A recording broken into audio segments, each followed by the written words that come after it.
I can sit so you don't have Part to. of a big production house. I know. Anybody from before? Good evening, everybody, and thank you for joining us at St.Croix Landmark Society. I'd like to start off by first thanking my young man over here, Jason Saldano, and I say he's mine because from young we've been working with him, he's with us, and so now he's my assistant. Some housekeeping, if you're not familiar with the grounds, we have restrooms outside, just on the other side of the building. There's some refreshments outside that you can feel free to partake. Inside your packet, on the left-hand side, you will find an application should you like to join Landmark Society and become a member. There's also an evaluation form that I would ask you to please fill out based on your, and be very honest about your response. I have no problems with someone saying maybe you should do this differently, or, I take all the responses and work with them for the best that we can. So please don't forget to fill that out. So I'm going to start with the St.Croix, which is in essence telling us to go back and fetch. And when we're doing our genealogy or our family search, our family history, that is in essence what we're doing. We're going back and we're fetching that we don't know and some of them we do know, and bringing it forward to find out who we are, what we're all about. So we're going to start with a journey, and that is in search of the ancestors, and those are the people, as you know, that came before us. Okay, Jason? And there are certain rules that we have to abide by. And the first thing is that we're not here to do harm. When you start with your genealogy or any kind of research, we're not doing harm. We're not there to gossip or to, spread stories about what you found out or anything like that. So keep that in mind. First, do no harm. Sometimes there will be information that you're going to want to say, okay? Begin with yourself. You already know who you are. You know basically where you were born. You know your parents. Okay, Jason? Use of the pedigree chart, and you have one of those in your folder. You have a lot of goodies in that folder, and we're going to cover some of them, and some of them they're there for you to, for your perusal when you have time. So use a pedigree chart, and that's where we're going to cover that a little bit. That's where you will start documenting what you know going backwards. The names, that if you're a genealogist, you're going to want to start with the last name. Usually they capitalize it. It's good practice, but I personally don't do it. If you're just a novice or you're starting, or you don't plan on being a professional genealogist, then what's comfortable for you, that's my rule. You could adopt it if you want, but the way that a professional genealogist would do it would be to capitalize the last name and then first name, middle name. Okay, Jim? Men are the even numbers and women are the odd numbers, meaning that when you start with yourself, that would be the first box. The next box, the first one would be the male. The male will always come first, and then the female, or the mother, the spouse, so on and so forth. Okay? Dates. Pay attention to how the dates are written. Okay, because when you see something like this, you don't know what year that is. That could be 1778, it could be 1978, 1578. And then it could also be kind of confusing. I know in Puerto Rico, that could be the 3rd of March, it could be March. Right, okay? So we want to write it this way. Second, write out the abbreviation for the month, and then write out the complete year. Okay? That way there's no question as to what it is. These are some other rules that you want to be careful with. Don't assume that you know the person's name. you might know a person by a certain name, and then when you're looking for the record, you can't find it because that person is not in the record. It would be under their real name, but you know them maybe by a middle name where they use the first, or they might be using their middle name. You know them by their first name. Could be confusing. So don't assume that and then their nicknames. You might know somebody has a nickname and you're swearing that that's their real name, right? So don't assume you know the person's name. Next one, information in church records or census are correct. Don't assume that. The church records, sometimes it could be a case of being misspelled, or maybe they just made an error. And I'm gonna cover some of the things that you can do for that. The census records is another one that you don't take for granted that is correct. I had a situation with an aunt of mine that she was born here, she moved to Puerto Rico, was married. And when the 1940 census came out, I looked for her and could not find her. So I decided to look for her husband. And I found her husband, and there she was, but using my grandmother's name, who had died 3 years earlier. And then the 2 boys that were in the household, she had them as her son, and I know for a fact they were her nephews. And the son, he's baptized in one name and he's using another name. So that's just an example of, not taking for granted that it is so. More than likely it is, but there's always that, and knowing my aunt, she didn't want anybody asking her business, so she gave them all that wrong information. That she was born in St. Thomas, she was born here. So, next one, Jane. Same name, same family, not necessarily so. You could have more than one person, it's that name. So who comprises that household?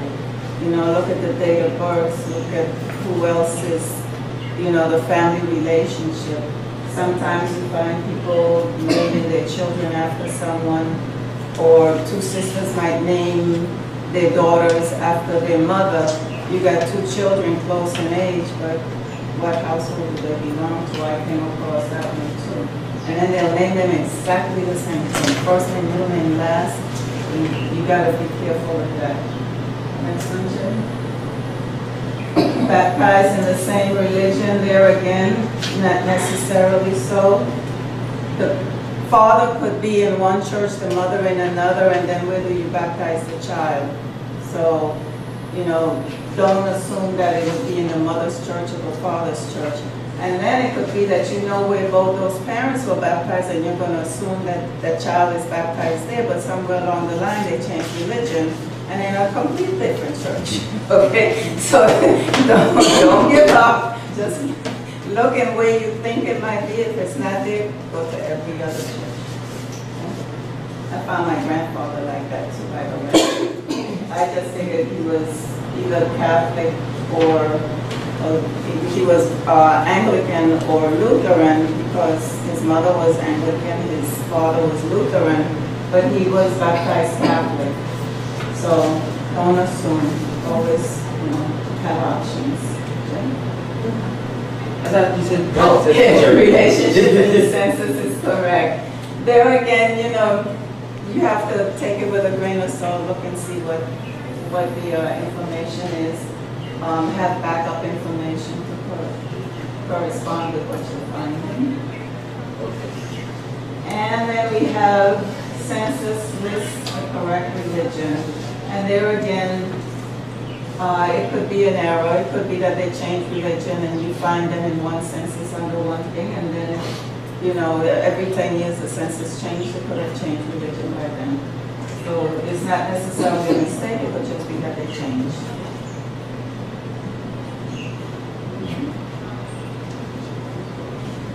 And one source of information is correct. You don't know, so you look for various sources, different information, see if they match, see if they correspond to each other, and make a determination from that. A family tree is correct. Don't assume that. I have shared my family tree and then I'm finding all kind of stuff that shouldn't be. And sometimes people just make a mistake and put the wrong person in the wrong thing. But, you know, there again, all these things you want to have some backup. Okay? Next one, Jay.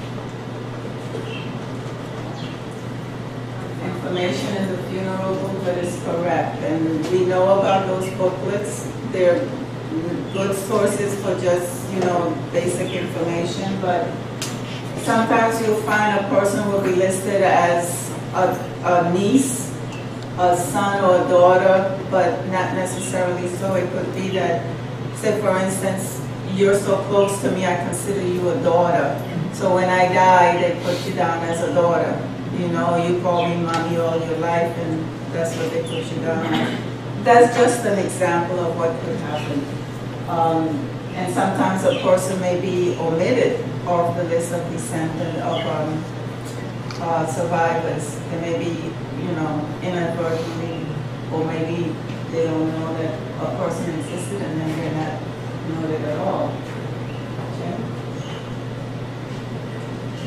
Information on the internet is correct. Again, you know, who's putting that information out? Can you corroborate it? Do more research to find out. So don't assume any of these things is correct. Love your laptops. Okay? And again, the death record is correct. Who's giving the death information? You know, some death records you'll find. There's the one side the medical will give, the other side a family member, a friend, someone will give it, and the information is as good as that person giving it or what they know. I've come across that too, where I know this person, you know, well, it was just wrong. And I have the backups to show otherwise, you know. Go ahead, Jay. And most of all, don't assume, take me back. Don't assume that everything is correct. Always use the statement as far as I know.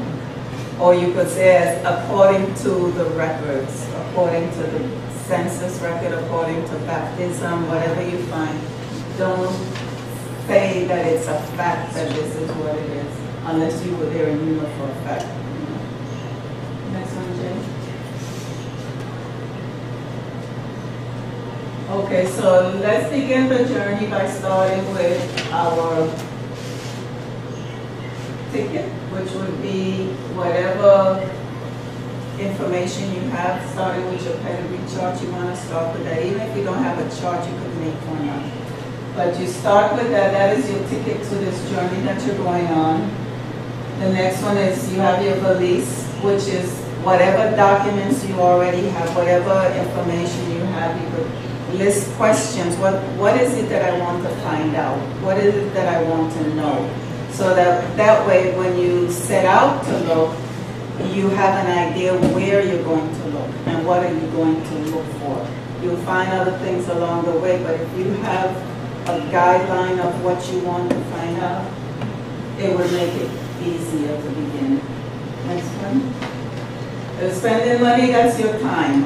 How much time are you willing to invest in it? How much time are you willing to give to it? Sometimes, you know, it just overtakes you. When you start finding things, you know, I do a lot of 3 o'clocks in the mornings.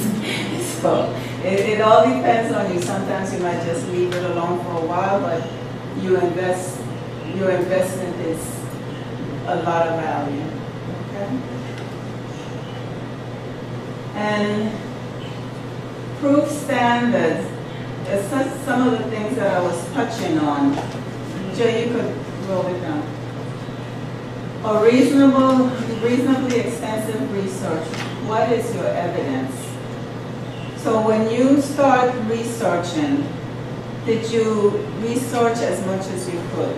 Did you go to the different records that you could think of where you might find information about the person you're looking for, or, you You know, anything that is your question, did you go to sources that would answer that question? Did you make it extensive enough? Citations is a very important thing. Now, again, with professional genealogists, they have standards. For whatever method you use for citation, make sure that you are consistent with it, because this is your information, but then if you go to someone else with that information, will that person be able to find what you found? Okay? So make sure that you have it accurate, and a good way to do it is who, what, when, where. Okay? Who are you looking for? What were you looking for? Where did you find it? Was it church record, church book, Anglican church, book number, page number, date, you know, okay? Those type of questions are what would make up your citation, but again, you have samples in your packet, and there'll be some samples coming up, but be consistent. The critical analysis or assessment of relevant information. I do this a lot because so much of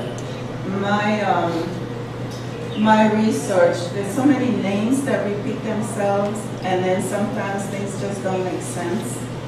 And so what I do, I write it out, or I create a page, what is my question, and the information that I find, and the relevance to each other, so that each document corroborates what the previous document says. So I have evidence that, you know, this is so, I found this that corroborates this, and on and on. So the more that you could corroborate, that you could say, okay, this information is as accurate as it can be based on the information that I found, based on the record, or as far as I know. Okay? So that critical analysis is important. Okay, next one.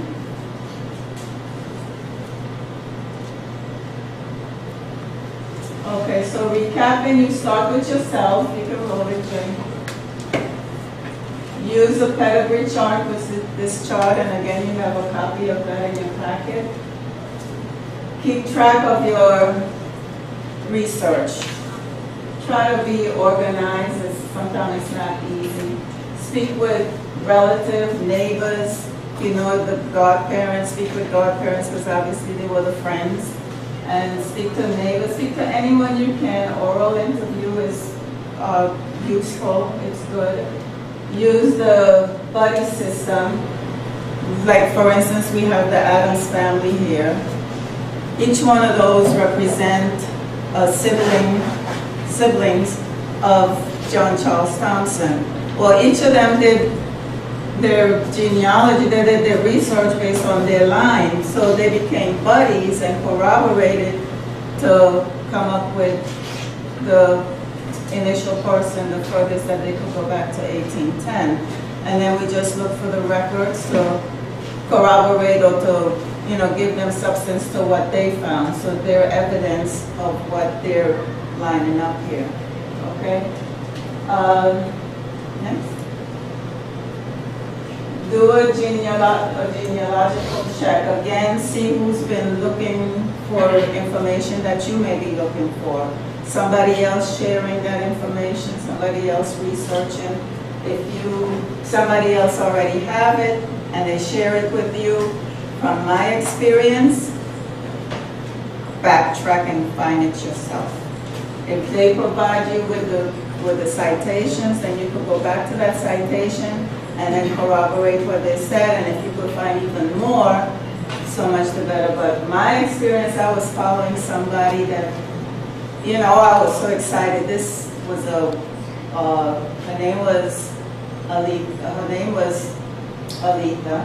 I thought she was my great-grandfather's mother. I got a document, and it had a name written up on it. It was a copy, so I thought it was an original, and that it was back then 1832, 1831 that somebody wrote the last name. Well, I followed this woman and was so taken up with her because she was freed in the 1700s by a governor from St. Thomas.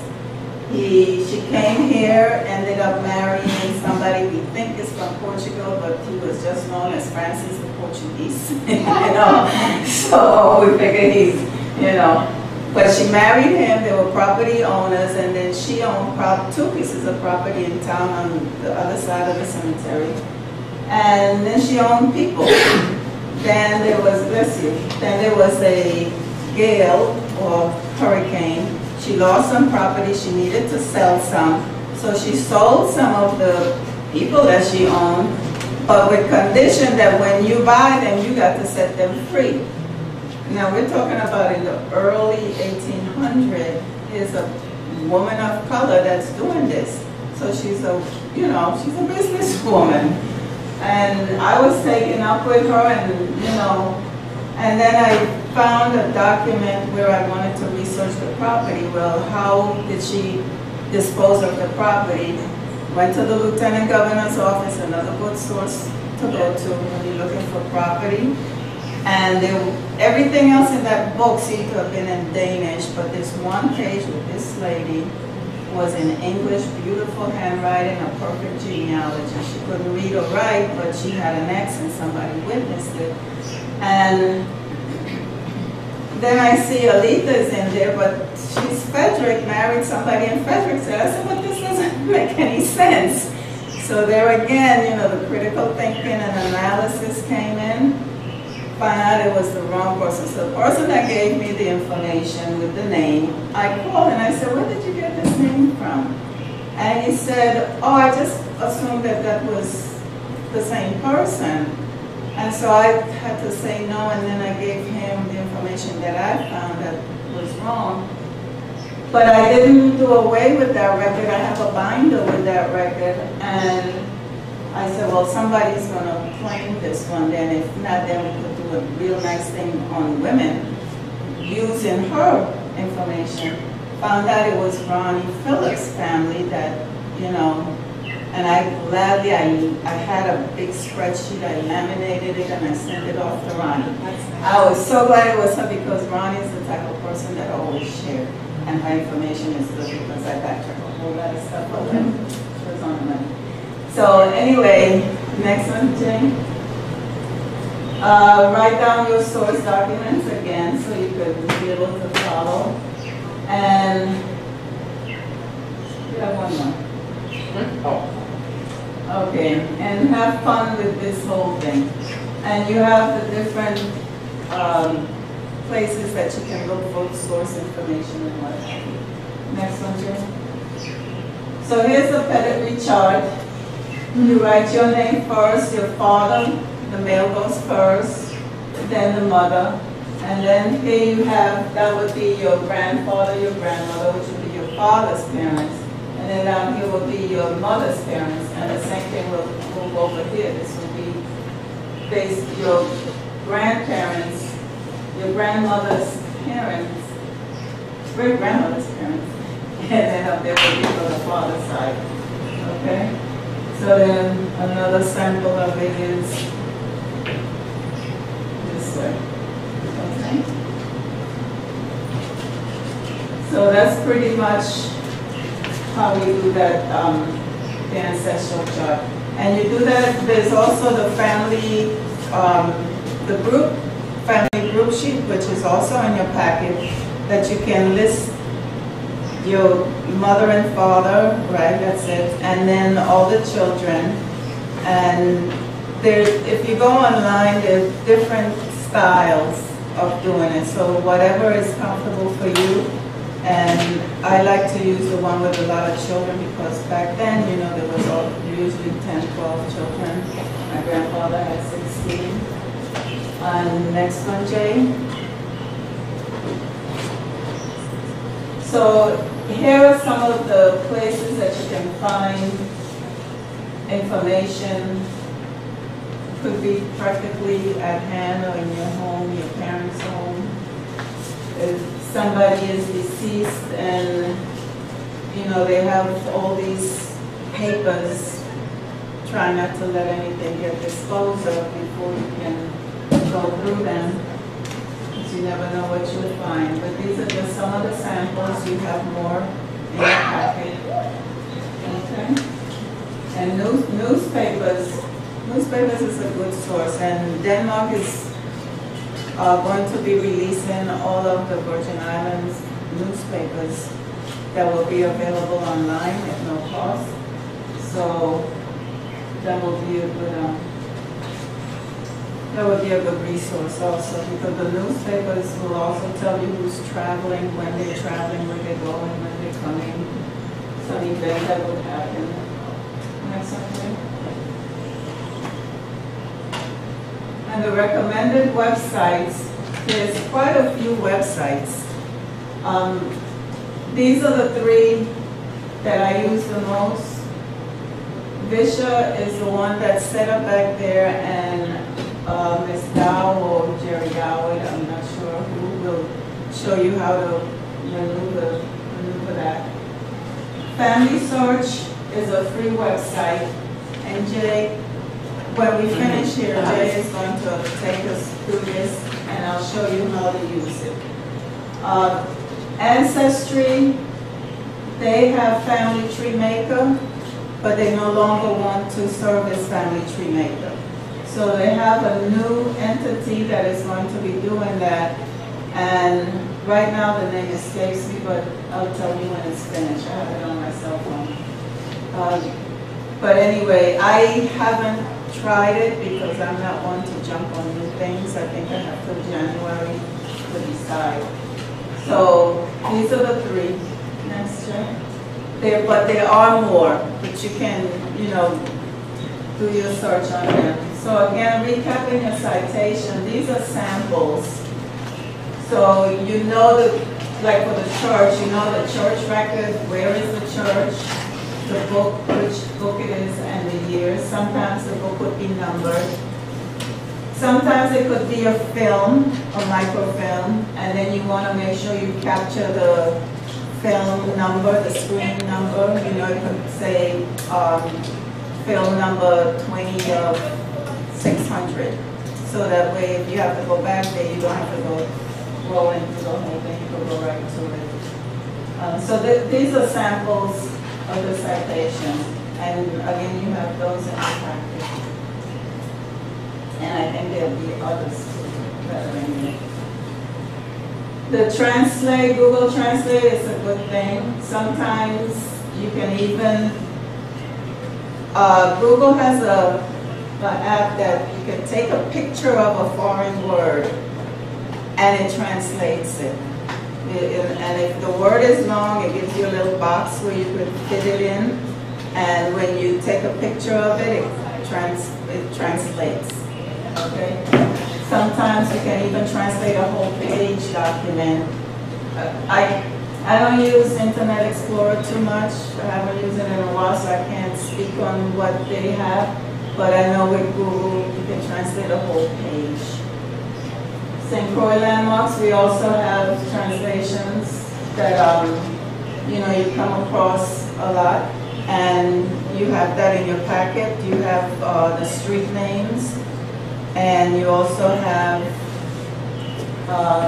some words that come up frequently in various documents. So you have that in your packet. Florence Williams Library is another resource as well. And you'll find pretty much the same things that we have. Next one, Jay.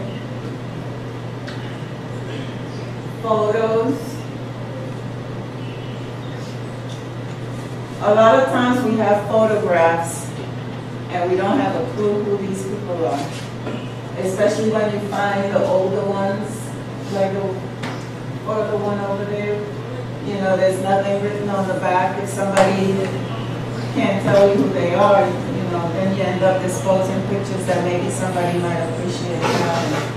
I have a cousin that passed last year, and when we were going through her pictures, she had everything so organized boxes, and every box had a label, and the back of the picture was who was in the picture and what the occasion was and all kind of good information.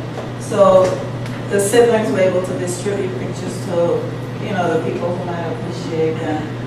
And there are certain pencils, I think it's a B6 or 6B, and you could get it at the frame up, that are specifically good for marking the back of your pictures. It doesn't bleed through and it wouldn't fade.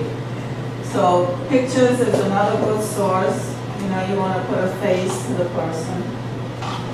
This is my father's, my cousin Roland, my godmother, and that's my great uncle's wife. All 2 Puerto Rico and 2 St.Croix.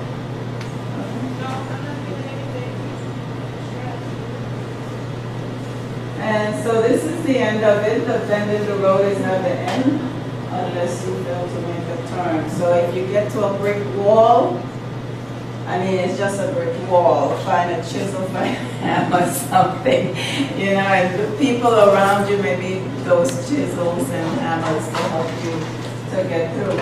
So Jay, let's go to familysearch.org and I'll show what you can do with Family Search. And then you, on your own, you can explore that and see more, but it'll, you know, get you started with it.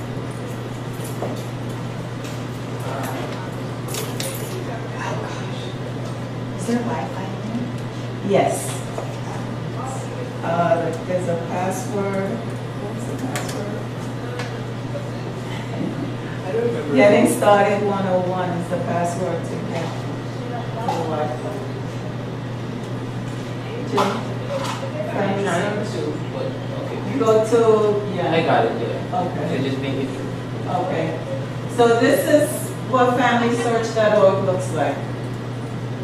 And you can create charts, you could create a family tree. This is a free website and it's very good. I use it a lot. I use Ancestry and Family Search. I have found index records on Ancestry and not the document, but I come here and I find the document. What's So, an index? What's an index? an index is just like a card. Remember the library cards? It'll just have a few information and then it'll tell you where to look for the book. I see. So this is basically what it is. It'll tell you what the document is and where, you know, a number, it will give a number and what's in it. Is it death? Is it birth? Is it marriage? And then it'll tell you what page, the year, so it'll make it easy for them. You could go to that source and find it. But Family Search, I found good documents there that I wasn't even expecting to find. Okay, so when you can create an account, all you have to do is give them an email address. You create your own password. They will send you an email, and then you check your email and so that they can verify that you are applying for an account. And then once you do that, then you go back to the home page and then you can log on. So then you want to go to search. Okay.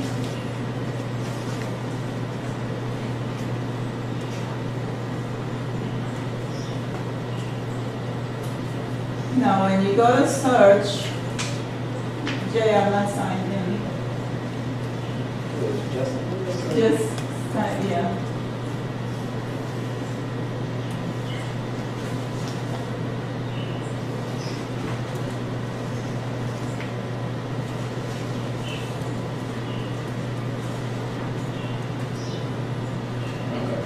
Okay, so once you sign in, there should be a map coming up there, but I'm not seeing that. Oh, It takes a while to load or something. the map is here. Oh, okay.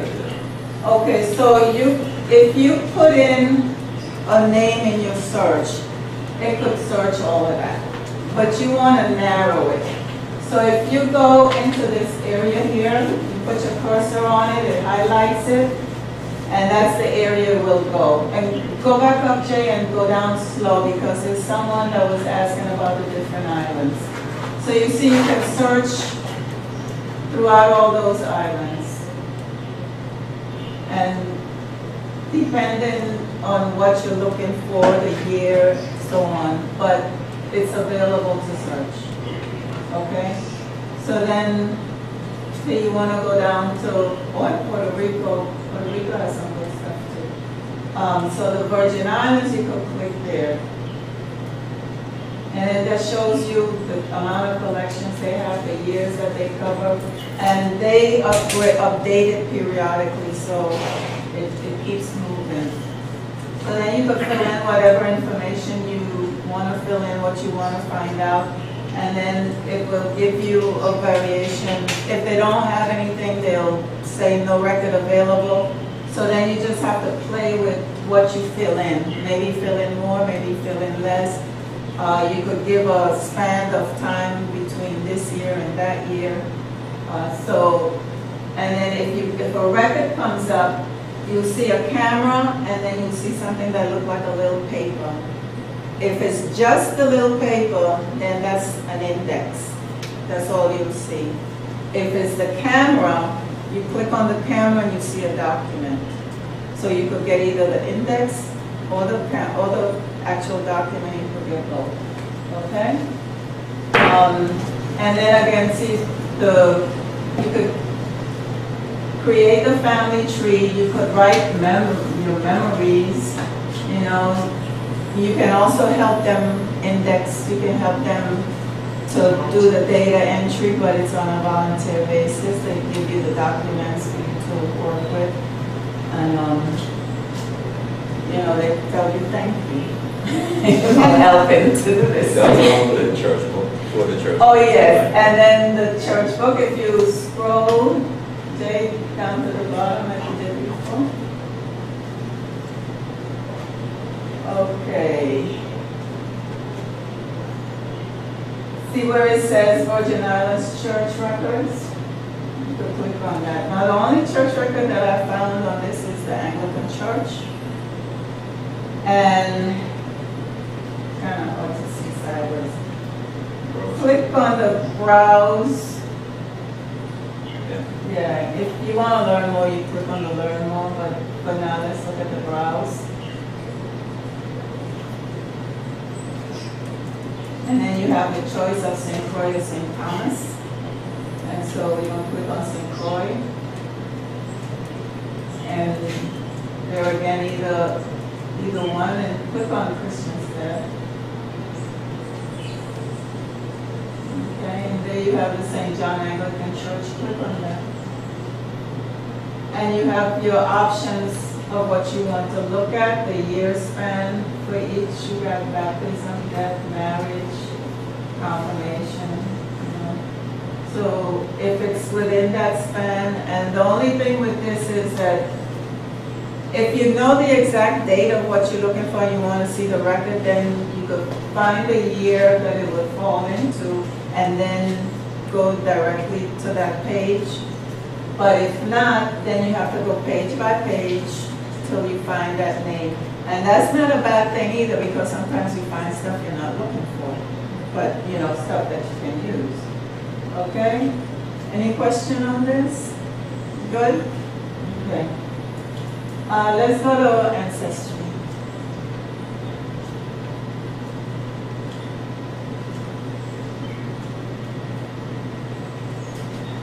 Okay, Ancestry. Let's look for Virgin Islands records. If you have trees on Ancestry, of course you go to the trees and you can click on the trees for me. And those are the different trees that I have up there. Some of them I've done for other people, some of them I think I did about 4 for myself.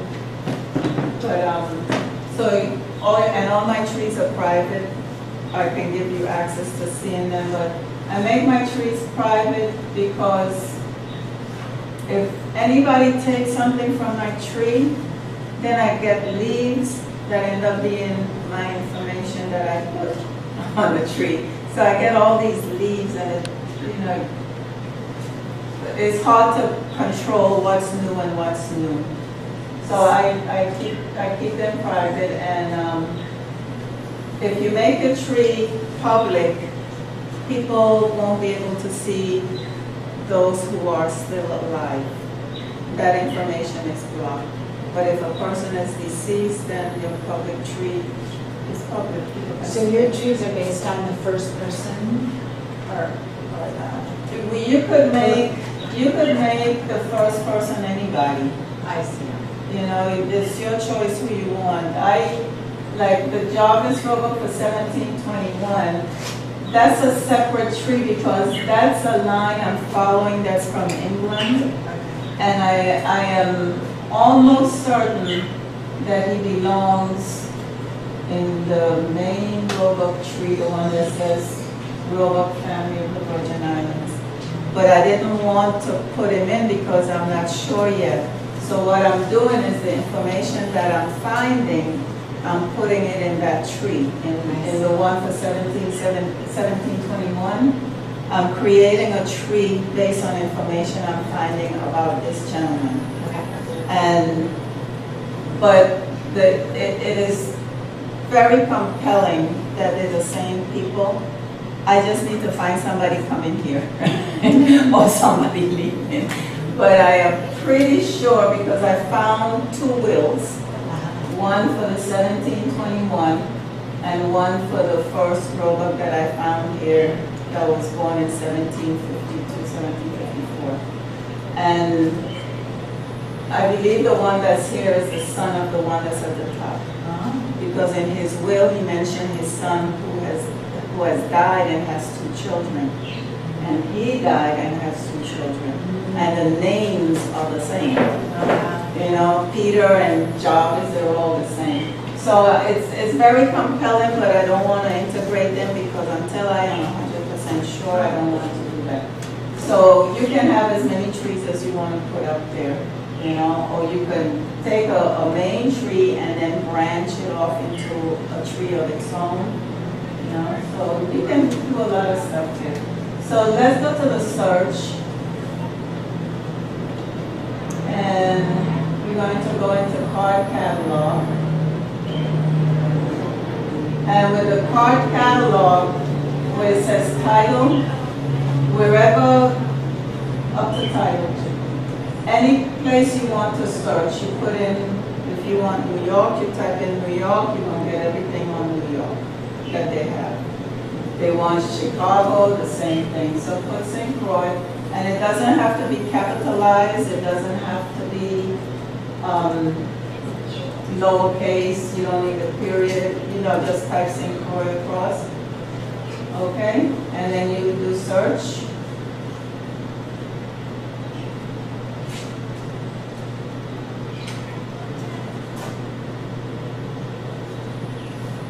Okay, so these are the different database that they have on St. Croix. This a winter in St. Croix Valley. I don't even think that's St. Croix Virgin Islands or St. Croix Danish West Indies. I just read a few parts of it and it seemed like it's another place called St. Croix. Okay, so let's go in the first one. And you know, if you don't have ancestry of your own, there's an account here at WIM that you're welcome to use. And so you'll be able to do this on your own, okay? So you can browse, click on the choose. There are different menus that you can look at. You can look at census records. These are the different things. Census records, other documents, free people, immigrants, and town slave lists, inventories. Inventories is basically inventory on people. Of course, they have to pay taxes, so there were inventories done. You can have the town inventory, the plantation inventory, the royal slaves are the people who were enslaved that the king owned. Okay, so they were known as the royal slaves. School lists, vaccinations. Everybody had to be vaccinated and they kept records of that. Okay, so you have choices there of what to pick. Let's try another one. vital statistics. Let's go to vital statistics. Vital statistics, you have your choices of looking for these various records. Okay, and there you have some dates to reference. And let's open up the first one so we can get an idea what they will look like. And what it is a film. Let's go to 1841.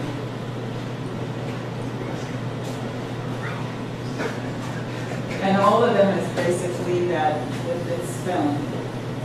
So you'll see film strips like this, and you can either scroll with this, you could go one by one. This is the document of the first one you're seeing. Okay? Sometimes it's hard to read. Can you minimize it again? Yeah, not too much. Okay, but that'll give you an idea of what the document, oh, look. Oh, my great-great-grandfather, how about that? Well, okay. So he, you know, we just knew that this man was a Bible Christian and he was born in America. That's what this census So what does this all, if you could close Close back it out out. again? I'm sorry? Show us what it all says here. I mean, what's, well, there's three different, or Bring it five down a columns. little bit so where you see the top column. Bring it, yeah. Oh, I see it. Okay, so the top will tell you the name of the children. So these are baptisms, right?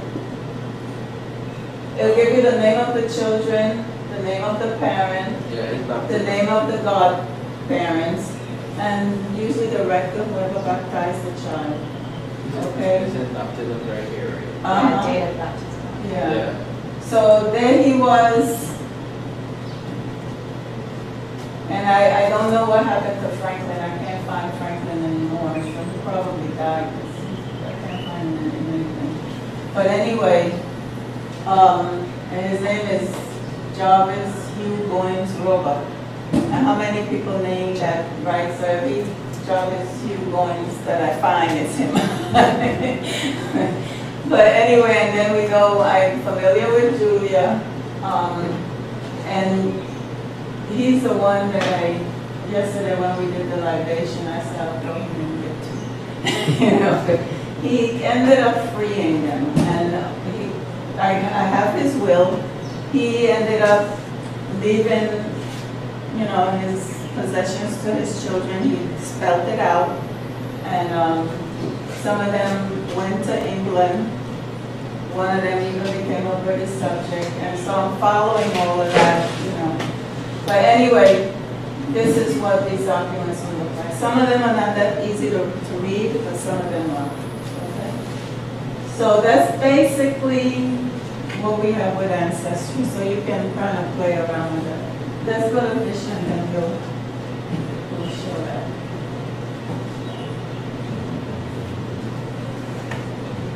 Is that you, John? See, I could tell when people are answering my email or reading it. See, this stuff comes up. Okay, Bishop, which is the machine that's back there and the one that's in the library, and it's been very useful to contribute to a lot of our success in finding information. And Jerry is really the expert with Bishop. But I'm going to give you a little sample of what you could do from home. And then when you come to the library, you could, you know, do a little more. So let's go to,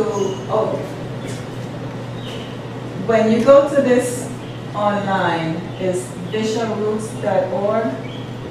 I would recommend that you read what it's about. It gives you some really good information about, you know, what made it up. It gives you information about the different plantations, how the island was divided. You know, you have Eastern Quarter A, Eastern Quarter B, you got AA, and the different layout of the land. So it's good to know so that when you go on the map and you have an idea where you're looking, you know, where you're looking. It tells you what information, not everything is on as yet, there's, you know, I really can't tell you when it will completely be up, but your census records are there, okay? So let's go to database, and let's go down to the last one, yeah.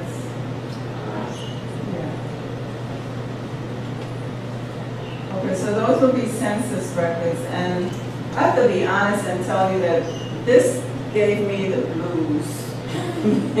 Trying to figure it out. I was never getting a hit. But we have a young lady that came and gave us a little workshop on it, and then Jerry's there to help. But you don't fill in the entire thing. Give me a name. Anybody have a name you want to try? A family name or something? Sorry? Saldana. Saldana? Okay. That's the first name or last name? Last name. Right? And put contains.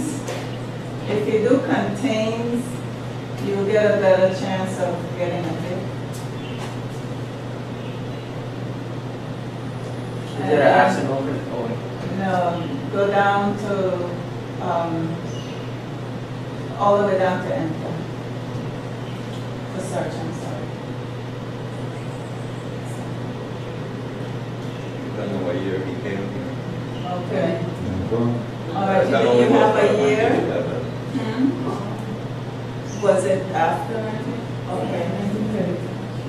All right, Sonia, you want to give a name? You want to try Jacobs? Yeah. Okay. Change that to Jacobs. You have a first name, or just Jacobs? You could try actually the occupation and see if that works. Okay. Jacobs and Davidson. Go to occupation. The next one. Goldsmith. contains as well? Yes, thank you. Goldsmith. I'm gonna put it here. Goldsmith. Goldsmith. Yeah. One word or two words? One word. You may not get it because you got a S. Yeah, this. Oh. Just do all small letters.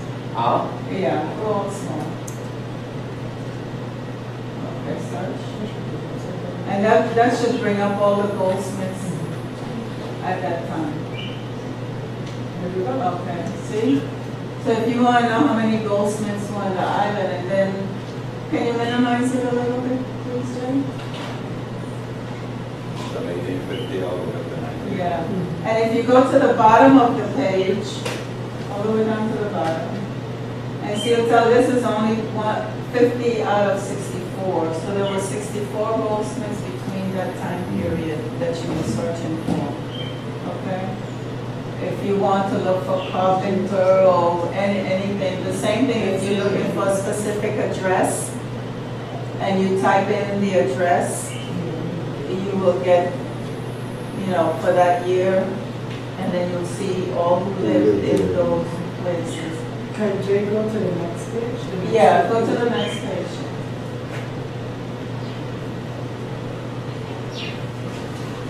So the very last one is my grandfather.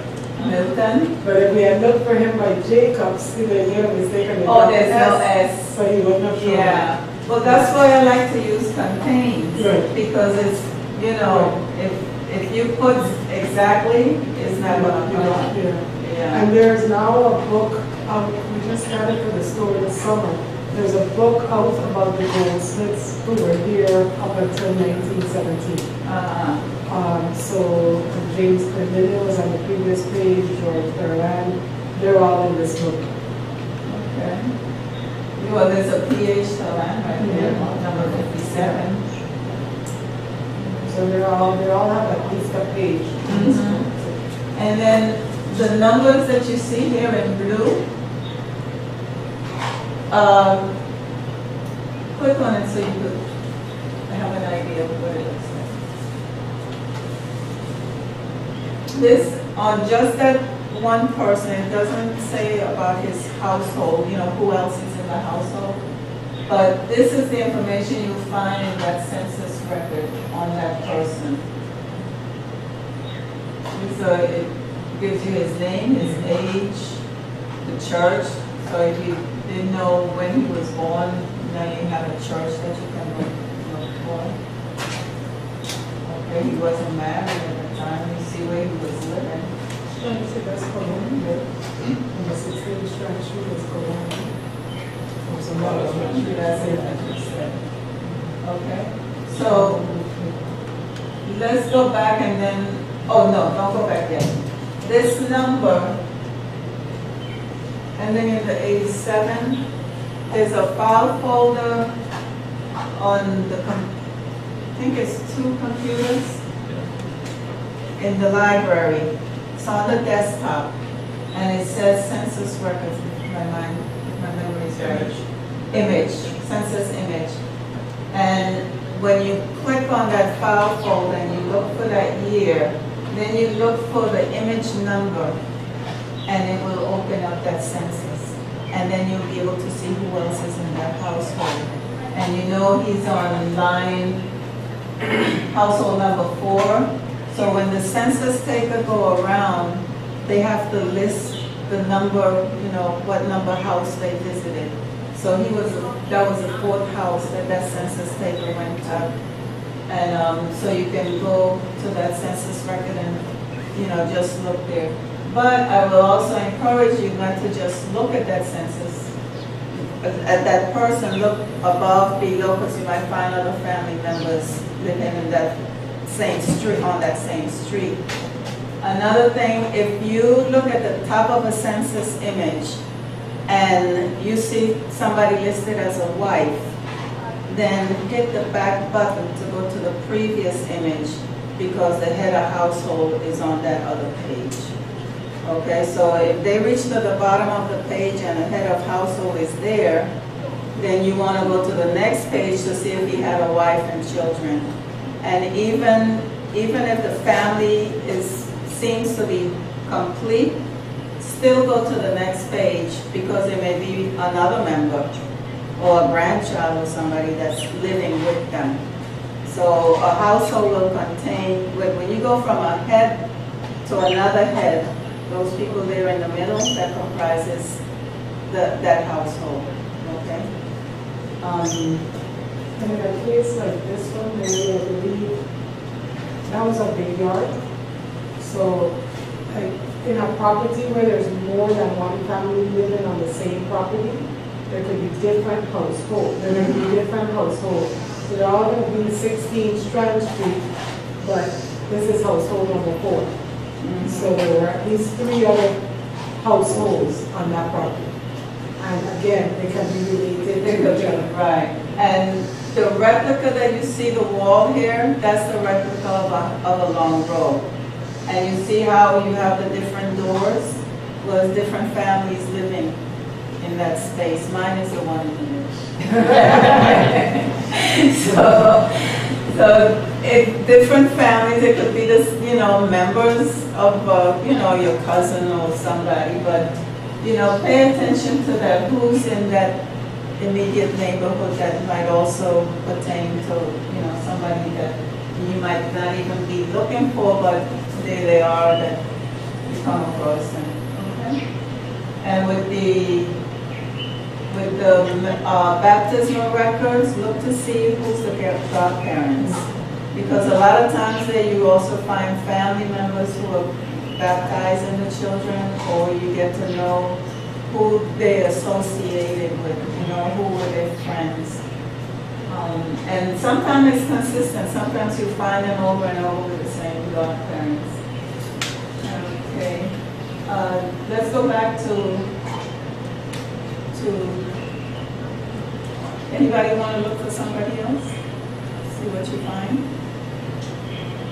Can't think of anybody, got a blank? I got yeah, Oh, okay. But you never know. You never know. You don't say might so be a reason I had to go definitively. here. Yeah. Okay, so then you, family search would be a good one for you then. Yeah, that's it. Family search would be a good one for you. Or you know, Ancestry is a bit pricey.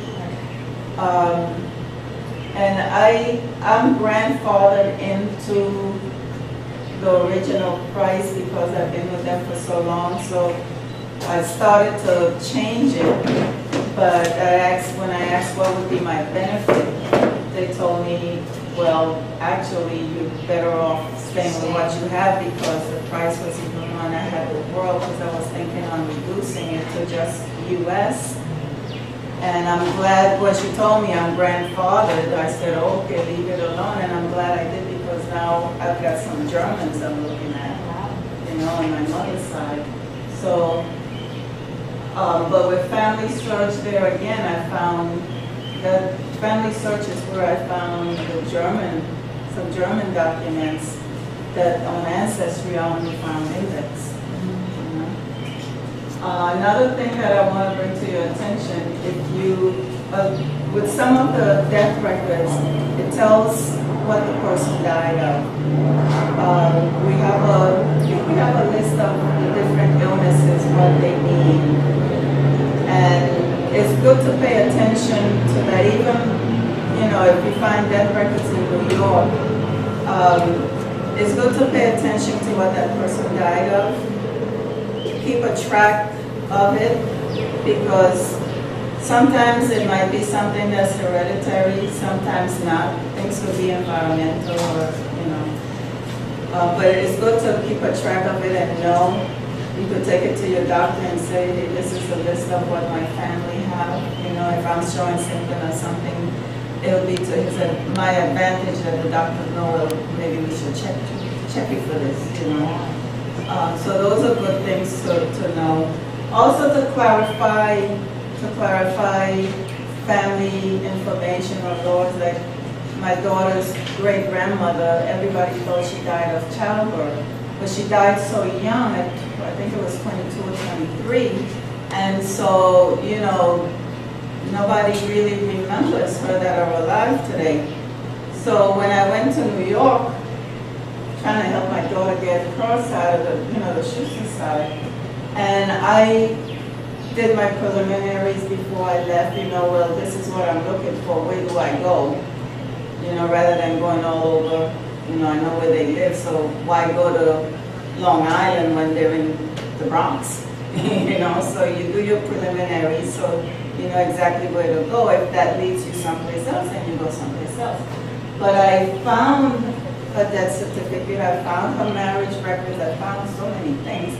And she died of cancer. I looked for a child. I looked for a child before and after. Didn't find any babies that were born before and after. So, you know, because, you know, she could have had a child and then she died, but the child still lived and died subsequently.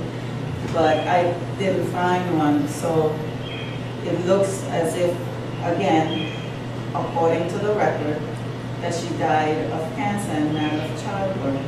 And then there were some circumstances that contributed to it, and they put codes. You know, sometimes you'll see like a 3-letter code right after if they do an autopsy, maybe not, but you'll see a 3-letter code, sometimes there's 2 sets. Well, those are contributing factors that they don't write down. But my daughter, that's what she does, so I call her, I said, what does 256 means? You know, and she'll tell me what it means, so I know what that contributing factor was. So, but those things are important because then you can see a pattern, you know, and I have, again, and I reference what I experienced, so if I, you know, keep saying something that I know about, it's only because I've experienced it. But I have 2 cousins who have sickle cell, and both parents were carriers. They didn't have it, but they were carriers, so their children had it. So now you know that this sickle cell is in there somewhere, so, you know, their children need to be tested and checked to see, you know, so it's good to know, you know, it's not that you're being nosy and then you have the HIPAA law, but it's good for families to have a discussion as much as possible to where they feel comfortable That way it helps. And again, it's do no harm. It's not to gossip, but it's for information and for knowledge. Okay. So, any questions? Because I think this is where my point is. I also mentioned that you can access the Caribbean genealogy in St. Thomas through this website, through the Risha website. Through the Risha? There's a link that will connect you. If you go to the homepage, that will show you. Go to the homepage. And they also have church record for the churches in St. Thomas. Go on to the links, and it should be Caribbean. Caribbean genealogy library. Yeah, they're in That's St. Thomas. It's also free. Okay, you got that one? And they also have the passenger list of ships up until 1897. Okay. Is that the same like what we have on those lists that Yeah. are? And the Exodus. I avoid those. People even in Virgin Islands who go to the States, they have Yeah. a list of names with photos and the paper to fill out. I'm sure the information is good. It probably gets better as it goes along, but the ones that I've tried looking at, it was painful. Some are better than others, but Yeah. that's what they're Yeah. Do they contain photographs? The Exodus records contain photographs. Okay. I know. Though I've seen some of the photographs when they applied for permission to travel. They had to take a photograph and say why they were traveling, where they were going, and if there's a person traveling with them, the relationship that that person is in. I've seen most of them in St. Thomas. I haven't really seen it. Well, we have some in the library. But those are St. Thomas, huh? No, there are also some St. Croix ones. Okay. Okay. So any question? And then again, on this Visha website, peruse it.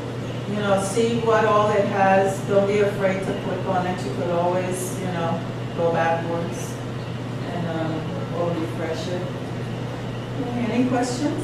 Would you like to show me the picture? Sorry? Would you like to show me the picture? Oh, the picture. Okay, we could show them the picture. I'll tell them about the picture.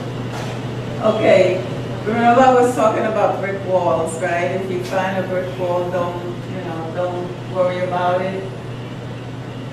I didn't know anything about my mother except her name, her father's name, and her mother's name, and then she had a brother that died at 6. So we went on a road trip to Boston, where she was born, and first I ordered her birth certificate, and they sent me a birth certificate for a Caucasian person.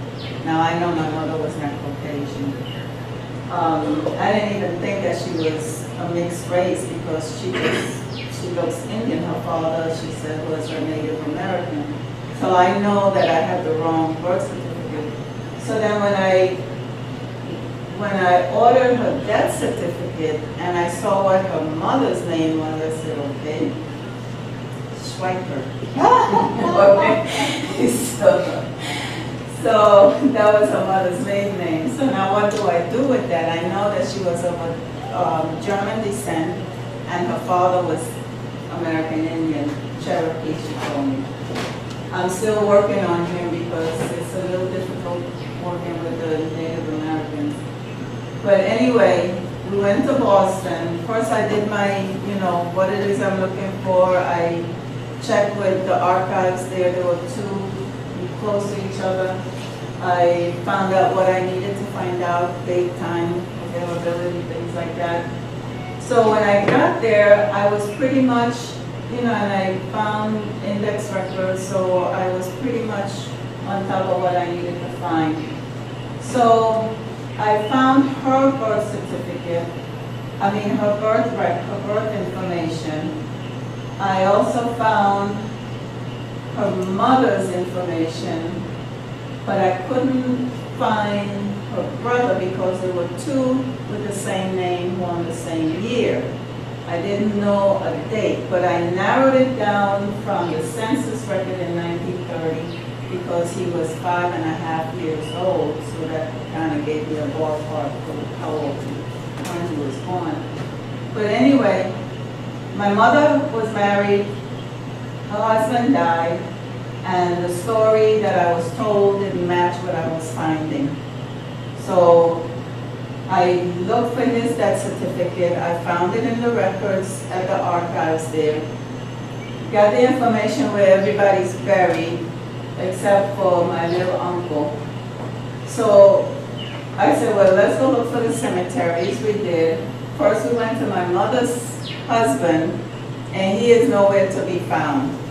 They allowed us to look in the book, and he's not there. They couldn't tell me why he's not there, and I have the death certificate to show that this is where he's supposed to be buried. Okay, he's not there. So we go to where my grandmother's buried, and she's not in the database. So the lady said, oh, but we have cards. So she looked in the card, and on the index card, it was my uncle who died and gave me the date of his death and where he was buried. And on the same card, her information, she was buried in the same place he was buried. So before we went to the cemetery, I bought those two flowers. The blue was for my mother's husband and the yellow for my grandmother. So I said, well, I'll give her both flowers, right? So now I'm finding my uncle. So then the lady said, oh, but there's no headstone. So I said, okay, how am I going to find this?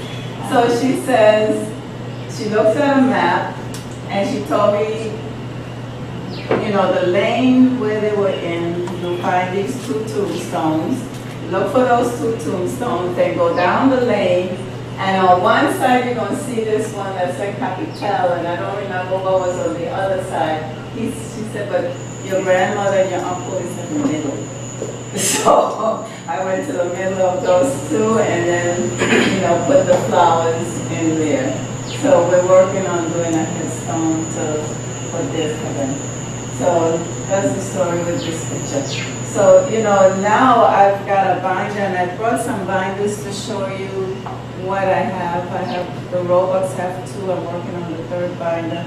My mother's in the red one. Now I've got a whole lot of information on her. I've since found two siblings that I was looking for, and their children and their grandchildren. So now, you know, I've got all these, you know, the family members that I didn't know about before. So that's one of my brick walls that I chipped away, and you know.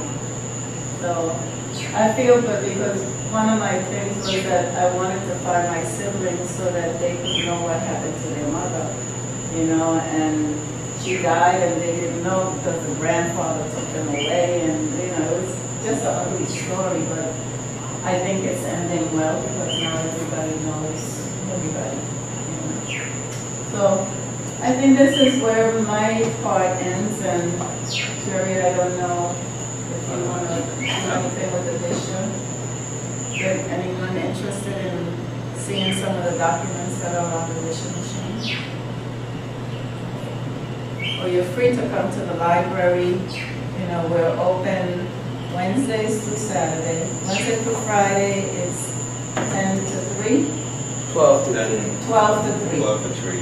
Saturday 10 to 3. Okay. And I think this will end my presentation. So don't forget to fill out your evaluation forms. And if you have any questions, feel free to ask, or you can come by the library and you can get assistance. And even though you said you're not from here, it doesn't mean that you can't find anything here. You can search other places to help you find, you know, whatever you want to do. I've done research in North Carolina. Went back 7 generations from right here. Okay. So it's not impossible. Okay. Okay. And so, to work in the library, you become a member, is that?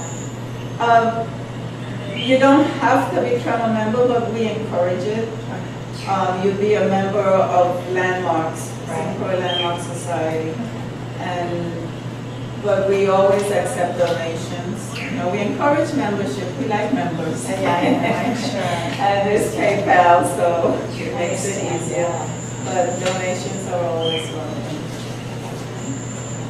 So thank you for your time. Thank you for your attention. Thank you so much. And good to see you.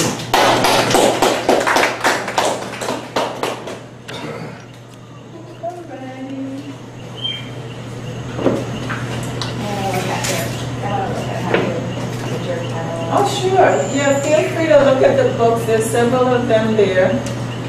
And, oh, let me show you. John, can you pass me that thing that's rolled up? Yeah. I want to show you something that I've done.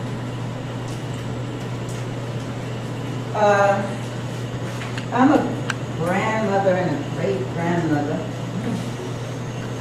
And when my this is my second great-grand. When he was born, I created a family tree out of that same, the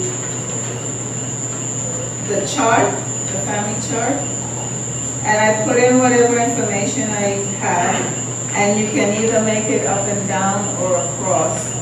And so I inserted his picture down at the bottom, and I created a family tree for him with whatever information that was given to me. And this is one that I use as a sample. I had it matted and laminated, and I sent it to him. And I did one for the first one that was born. You know, this one here, he's looking like, what do I do now?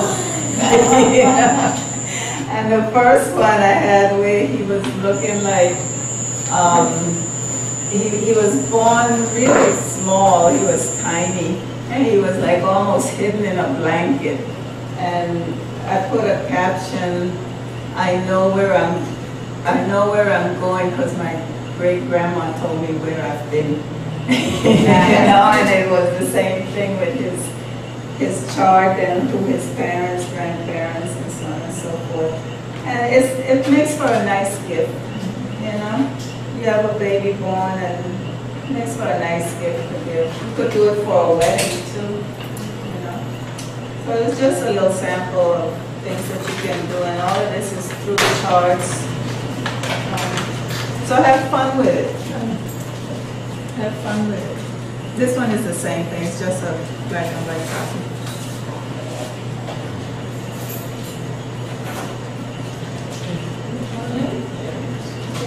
Thank you, Mary. If you didn't get a sense of it, Mary has been working on her research for a very long time. That's some of the books that So they can look through them and see how she organizes her information. Yeah. She's done at least 2 exhibits yeah, to her family, 2 major exhibits on her family. 2 years ago, Yeah. 3 years ago. So I want to thank her and for sharing with you her knowledge.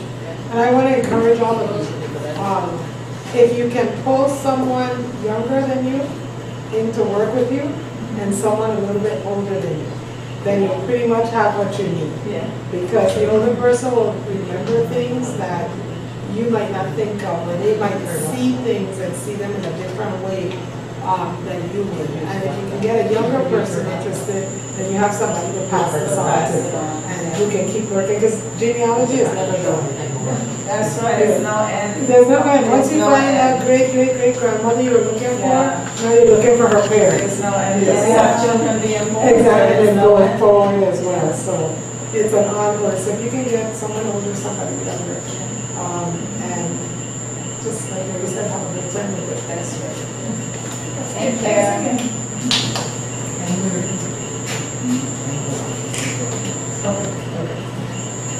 You want to look at the books? Yeah, they're welcome to look at the books.